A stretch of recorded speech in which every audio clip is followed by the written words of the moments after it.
अगर आप भी चाहते हैं कि SS फिल्म्स मोतिहारी के ऑडियो वीडियो सबसे पहले आप तक पहुंचे, तो इस चैनल को सब्सक्राइब करें और साथ ही बेल आइकन को दबाना ना भूलें।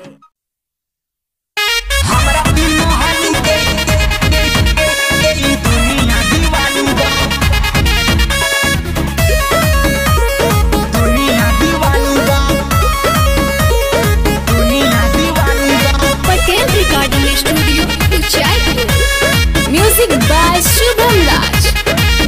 जब कजरा लगाइले हम आँख में, सारा लइका रहेला सब फिराक में। जब कजरा लगाइले हम आँख में, सारा लइका रहेला सब फिराक में। अब तो बूढ़ो काटल चाह जानी बा हमारा मायरे, हमारा तीन मोहानी के ये दुनिया दीवानी बा, दुनिया दीवानी बा। हमारा तीन मोहानी के ये दुनिया दीवानी बा, दुनिया दीवानी बा।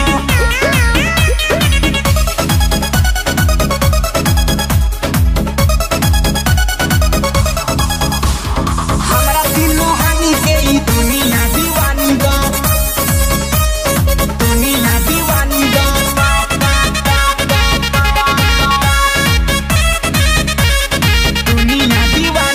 जे भी देखतावे नाम पूछतावे हमर, कागज पर लिख के गिरावे कोनो नंबर, दुनिया दीवानी बा।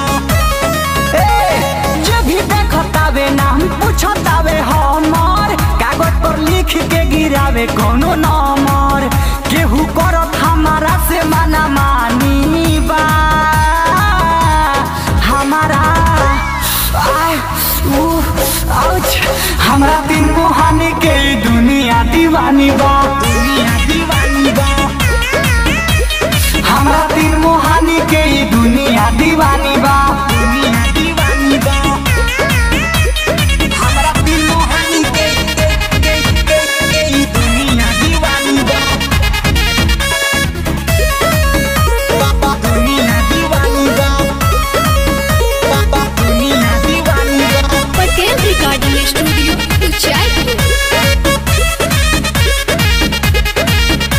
नया नया मिलतावे हमरा रोजे गहकी, निर्मल जोगे से आलमार कहियो ठहकी, दुनिया दीवानी बा।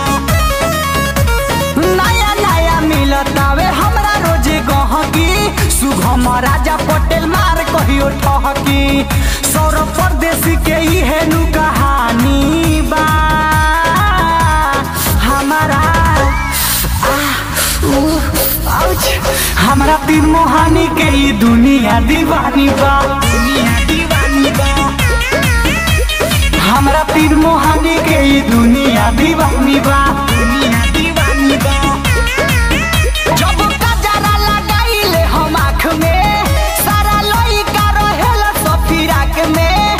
अब तो बूढ़ो काटल चाह जानी बा हमारा मायरे, हमारा तीन मोहानी के दुनिया दीवानी बा, दुनिया दीवानी बा। हमारा तीन मोहानी के दुनिया दीवानी बा।